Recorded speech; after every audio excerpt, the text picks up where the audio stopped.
ఎట్టకేలకు ఉల్లి ఎగుమతులు. ప్రపంచవ్యాప్తంగా ప్రజలు ఆహార అలవాట్లు భిన్నంగా ఉన్నప్పటికీ వాటి తయారీ ఉల్లిపాయలను వాడటం మాత్రం పెరుగుతుంది. ఉల్లిలో కూడిన వంటకాయలను పోను డిమాండ్ అధికమవుతుంది. దేశీయ పరిస్థితుల దృష్ట్యా వాటి ఎగుమతులపై నిషేధం విధించింది భారత్. ఈ మధ్య ఆంక్షలు ఎత్తివేసింది కేంద్ర ప్రభుత్వం. సుమారు 5 నెలల తర్వాత ఉల్లి ఎగుమతులపై ఆంక్షలు సడలించింది. తొలుత ఏప్రిల్ 27న బంగ్లాదేశ్, భూటాన్, బహ్రెయిన్, మారిషస్, శ్రీలంకకు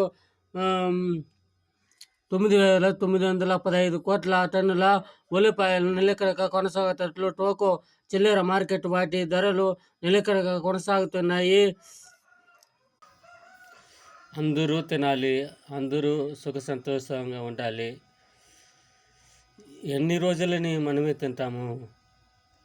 అందరూ